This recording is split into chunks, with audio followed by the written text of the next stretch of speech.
कुछ देशद्रोही, देश को बर्बाद करने वाले, देश को रसातल में ले जाने की सोच रखने वाले लोग जो मोदी जी के विरोध के नाम पर अभी कुछ दिनों से एक षड्यंत्र चला रहे थे।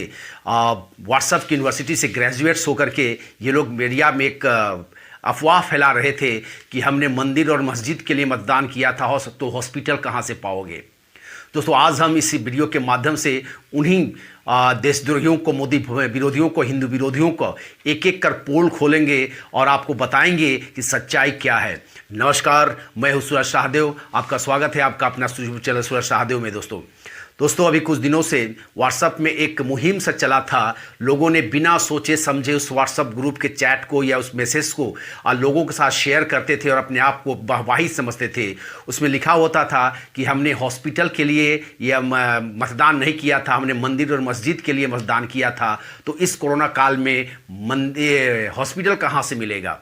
लोगों, सच्चाई क्या है आज अगर हम इसको जानने की कोशिश करेंगे तो अगर हम हॉस्पिटल की बात करें दोस्तों, तो एम्स भारत में जो सबसे बड़ा हॉस्पिटल होता है जहां सभी सारी प्रकार की सुविधाएं उपलब्ध होती है, अगर हम इस एम्स की बात करें तो भारत में सबसे पहले एम्स की जो शुरुआत की गई थी वो किया गया था 1952 से लेकर के और कंप्लीट हुआ था 56 में। एकमात्र एम्स था उस वक्त, और भारत में उस वक्त कांग्रेस की सरकार थी और लगातार कांग्रेस ने 70 सालों तक जब भारत में शासन किया है, उनके शासनकाल में देश में मात्र सिर्फ और सिर्फ एक ही एम्स हुआ करता था, वो दिल्ली का एम्स हुआ करता था। जैसे ही भाजपा की सरकार आती है, अटल बिहारी वाजपेयी की सरकार आती है, तो अटल बिहारी वाजपेयी ने 2003 में 5 नए एम्स की बुनियाद रखते हैं, उसकी शुरुआत करते हैं। लेकिन उनका 2004 में जब उनकी सरकार चली जाती है, जब मनमोहन जी की सरकार आती है, तो उस काम को ठप कर दिया जाता है, उसको पूरा नहीं किया जाता है। जब उसको बहुत ज़्यादा दबाव दिया जाता है, तब अटल बिहारी वाजपेयी जी के द्वारा शुरू की गई एम्स को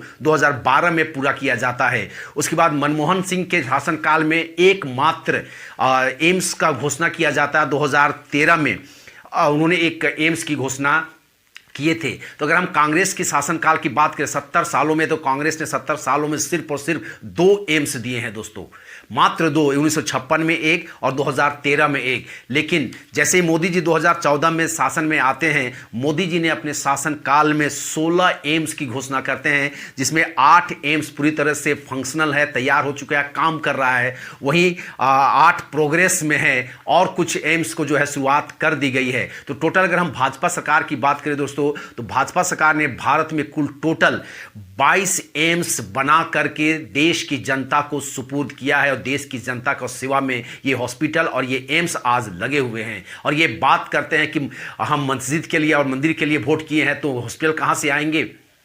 ये लोग व्हाट्सएप यूनिवर्सिटी के ग्रेजुएट्स है, जिसको अबस नहीं आता, ABC नहीं जानते किसी पॉलिटिक्स के बारे में, सिर्फ ये किसी के मैसेज को फॉरवर्ड करने में अपने आप को तारीफ के काबिल समझते हैं और ये ऐसे कर रहे हैं। इन लोगों को कान खोलकर और आंख फाड़ कर देख लेना चाहिए कि मोदी जी ने क्या किया है। ये देखिए, आपके पास ये लिस्ट है सारी, जिसको हम ये नहीं कर रहे हैं, ये डाटा सरकारी डाटा है, जो सरकारी डाटा बता रहा है कि भारत में कितने एम्स खोले गए हैं और कांग्रेस ने कितने खोली थी और मोदी सरकार ने और अटल बिहारी वाजपेयी जी की सरकार ने कितने एम्स की शुरुआत की थी। ये उसकी सच्चाई है दोस्तों। ये क्या बात करेंगे मोदी सरकार के बारे में कि मोदी सरकार कितनी देश के बारे में चिंता करते हैं या सोचते हैं। मोदी सरकार है तो आज देश सुरक्षित है।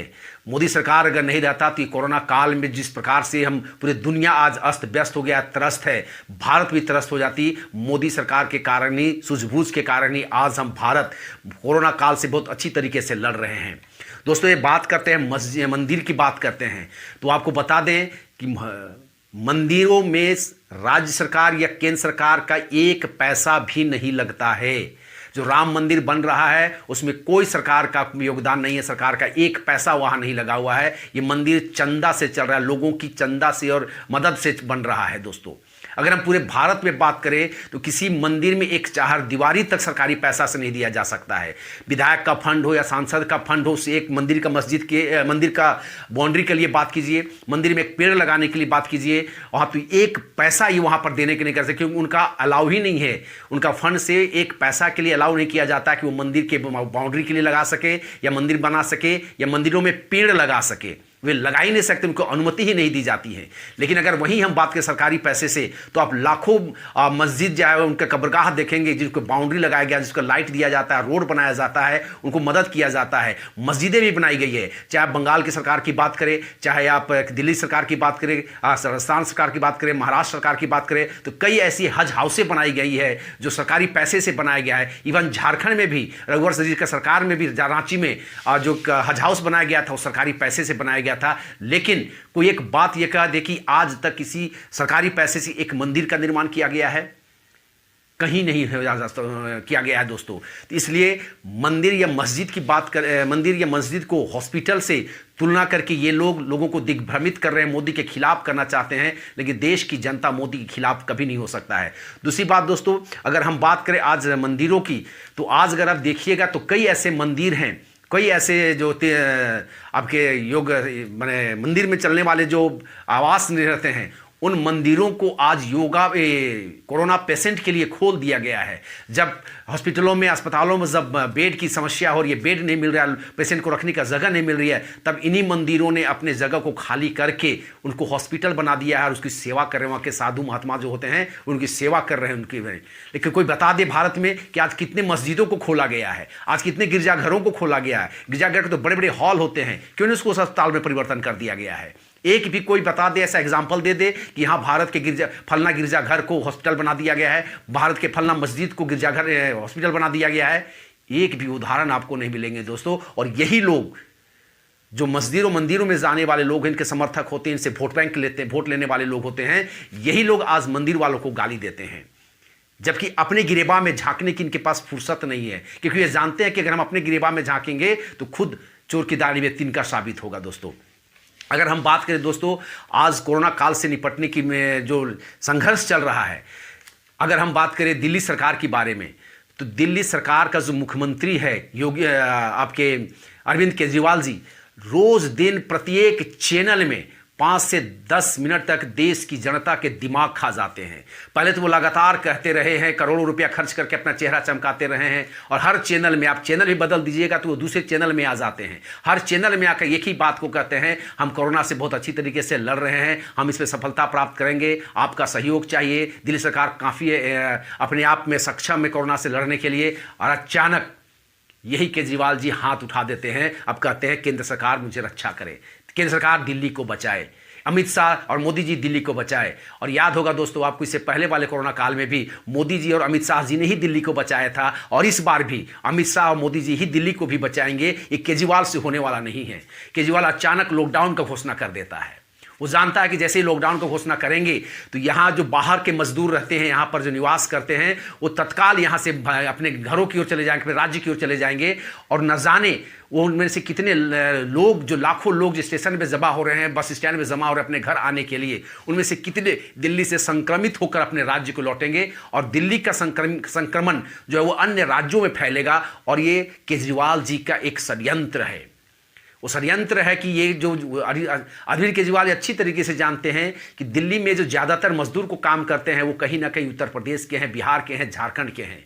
जब ये मजदूर बिहार जाएंगे, यूपी जाएंगे, झारखंड जाएंगे तो कोरोना संक्रमित होकर के जाएंगे और वहाँ भी फैलाएंगे, और वहाँ की भी सरकार बदनाम होगी, और वहाँ की सरकार में भी माथा का बोझ पड़ेगा।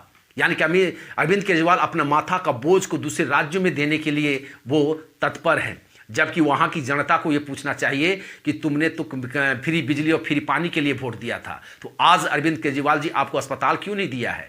आज अरविंद केजरीवाल को बताना चाहिए कि 10 सालों में आपने कितने अस्पताल बनाए। आज महाराष्ट्र सरकार को बताना चाहिए, राजस्थान सरकार को बताना चाहिए, पंजाब की सरकार को बताना चाहिए कि आज 10 सालों में या 5 सालों में आप जो वहाँ शासन कर रहे थे, कितने हॉस्पिटल का निर्माण आपने कराया है। लेकिन वही अगर हम उत्तर प्रदेश की सरकार की बात करें, बाबा योगी आदित्यनाथ की बात करें, तो उन्होंने कभी भी मोदी सरकार पर कोरोना काल में से पहले भी और अभी भी केंद्र सरकार में निर्भर नहीं हुए हैं। कोरोना काल से लड़ने के लिए वो सक्षम है, अपने दिमाग का इस्तेमाल करके वो इसे लड़ रहे हैं। पिछले बार अगर आपको याद होगा, जब दिल्ली सरकार ने हाथ उठा दिया था, मजदूरों को घर दिल्ली से निकाल दिया था जाने के लिए, तब यही योगी आदित्यनाथ जी थे जो बस लगा करके उन मजदूरों को उनके गंतव्य स्थान तक पहुंचाने का काम किया था। उनको रोजगार दिया था, खाना दिया था, उनको पीना दिया था, उनको तवा दिया था। आज भी इस बार जब देश में ऑक्सीजन की कमी हो जा रही है, तो योगी आदित्यनाथ ने देखते ही देखते सिर्फ 3 दिन में सिर्फ 3 दिन में रिकॉर्ड है दोस्तों। 3 दिन में उन्होंने SGPGI में एक गैस सिलेंडर जो है 20,000 लीटर का ऑक्सीजन प्लांट लगवा दिया ताकि वहाँ के हॉस्पिटल के मरीजों को दिक्कत ना हो। वहाँ प्रतिदिन 600 लीटर ऑक्सीजन की ज़रूरत पड़ती थी, उन्होंने 20,000 लीटर का एक ऑक्सीजन प्लांट लगवा दिया वहाँ दोस्तों। अभी उन्होंने 13 ऐसे प्लांट लगाने की जिम्मेदारी जो 10 दिनों में वहाँ पर यूपी में लग जाएंगे। अगर हम 75 जिलों की बात करें तो 75 जिलों में 81 ऑक्सीजन प्लांट वहाँ लगाए गए हैं, जो न सिर्फ उत्तर प्रदेश के लोगों को मदद पहुँचा रहा है बल्कि इससे दूसरे राज्य में उसका लाभान्वित होने जा रहे हैं। अतः अरविंद केजरीवाल जो है महाराष्ट्र हो चाहे झारखंड के भी मुख्यमंत्री हो, इन सबको योगी आदित्यनाथ जी से सीखना चाहिए कि कैसे अपने संसाधनों का सदुपयोग करके हम इस कोरोना काल से लड़ सकते हैं। हम पूरी तरीके से केंद्र सरकार पर निर्भर नहीं रहें, हमें भी कुछ करना चाहिए, हमारे पास भी कुछ दिमाग होना चाहिए कि हम इसे किस प्रकार से लड़ें।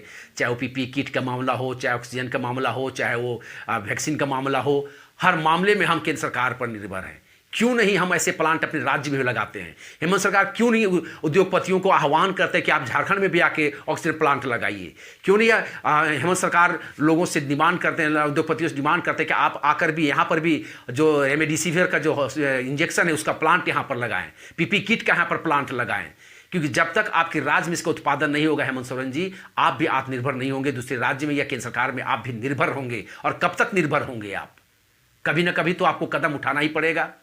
पिछले बार का जो बजट हुआ था आपका 86,000 करोड़ का बजट, हम सब जानते हैं कि वो बजट खर्च नहीं हुआ, लेकिन अचानक आपके 2021 का जनवरी में तक कहता है कि वहाँ पर 5%, 10%, 30% तक खर्चा हुआ था। अचानक 2 महीना में ही 83% का बजट आप खर्च कर देते हैं। क्या लोगों को बेवकूफ़ समझते हैं? अगर उसी बजट का खर्च हेमंत सोरेन जी अगर आप प्लांट लगाने में करते, आप अगर इंजेक्शन बनाने में करते, कोविड का वैक्सीन बनाने में करते, अगर आप ऑक्सीजन प्लांट लगाने में करते, तो शायद आज झारखंड के लोगों को दिक्कत नहीं होती। अगर आप आज एक भी जो झारखंड में जो एम्स बना है देवघर में, अगर उसको आप शुरू करवा देते, झारखंड में जो हॉस्पिटल उसमें आज अगर आप डॉक्टर और नर्स की उपलब्धता करवा देते, तो शायद झारखंड के लोगों को आज ये जिस तरह से वो कोरोना से लड़ रहे हैं और मुसीबत का सामना कर रहे हैं, ये मुसीबत का सामना उससे नहीं करना पड़ता। दोस्तों आज गोदी मीडिया जो मीडिया के लोग हैं, जो मोदी विरोधी हैं, ये लोग इन बातों को आपको नहीं बताएंगे। इसलिए हमारा और आपका फर्ज बनता है कि हम अपने माध्यम से, फेसबुक के माध्यम से, ट्विटर के माध्यम से, इंस्टाग्राम के माध्यम से, यूट्यूब के माध्यम से लोगों को बताएं कि सच्चाई क्या है, मोदी जी क्या कर रहे हैं और अन्य सरकारें क्या कर रही हैं। इस कोरोना काल से लड़ने के लिए मोदी जी जो कर रहे हैं दूसरा कोई सरकार नहीं कर सकती। पूरी दुनिया अस्त व्यस्त हो चुकी है, लेकिन धन्य है मोदी जी की सोच, मोदी जी की विजन, जिसके कारण आज भारत बचा हुआ है। इसलिए दोस्तों इस कोरोना काल में बचने का दूसरी बात यह है दोस्तों कि आज हमें सरकार में भी बहुत ज़्यादा निर्भर नहीं रहना चाहिए। हमें अपने आप को भी बचाने के लिए कुछ कदम उठाना चाहिए। जैसे कि अगर आपको कोई ज़रूरत ना हो, बिना काम के आप घर से बाहर ना जाएं, और अगर ज़रूरत पड़ता ही है, अगर बाहर जाना ज़रूरी हो जाता है, तो आप मास्क का ज़रूर प्रयोग करें। आप अपने नाक और मुंह को ज़रूर ढक करके बाहर जाएं। आप लोगों से 2 गज की डिस्टेंस ज़रूर बना के चलें, क्योंकि अगर आप सोशल डिस्टेंसिंग का पालन नहीं करेंगे, मास्क नहीं पहनेंगे, तो ये फैलने का डर बहुत ज़्यादा, बहुत खतरा बहुत ज़्यादा बढ़ जाता है। दोस्तों पैनिक होने की भी ज़रूरत नहीं है। कोरोना कभी कभी आपका इम्यून सिस्टम बहुत मजबूत होता है तो ये आपको ठीक कर देता है। हालांकि अभी तक जो क्षति पहुंचाया गया है वो देखा गया है तो उम्रदराज लोगों को, या वैसे लोग जिनको पहले से कोई ना कोई बीमारी है, चाहे उनका अगर हाई ब्लड प्रेशर है, चाहे शुगर है, चाहे अस्थमा है, या जो कोई और बीमारी है, वैसे लोगों को ही ज़्यादातर यह अफेक्ट कर रहा है और उसको मौत के घाट में, मौत के गाल में वे लोग समा जा रहे हैं। तो जो लोग पहले से बीमार, उनको ज़्यादा रक्षात्मक होने की ज़रूरत है। घर में बुजुर्ग जो हैं, 50 साल से ऊपर के लोगों को बाहर एकदम निकलने से रोकें। बच्चों को भी बचा कर चलें, ज़रूरत ना हो बाहर ना जाएं। यही था दोस्तों। आज मुझे लगा कि इस कोरोना काल में जो हॉस्पिटल और मस्जिद मंदिर की बात में जो लोगों ने एक अफवाह फैला रखा था, उस अफवाह के बारे में मैं कुछ बातें आपके पास रखूं। आज मंदिर का इस्तेमाल क्या किया जा रहा है, मोदी जी क्या कर रहे हैं, योगी जी ने क्या किया और अन्य सरकारें क्या किए हैं, इसकी सच्चाई मुझे लगा कि मैं आपको रखूं, आपके पास रखूं, इसको शेयर करूं। अगर ये वीडियो आपको अच्छा लगा हो दोस्तों, तो उससे निवेदन होगी इस वीडियो को लाइक करें, दोस्तों के साथ शेयर करें, और अगर आप इस चैनल में नए हैं तो इस चैनल को ज़रूर सब्सक्राइब कर लें। तब तक के लिए नमस्कार, जय हिंद।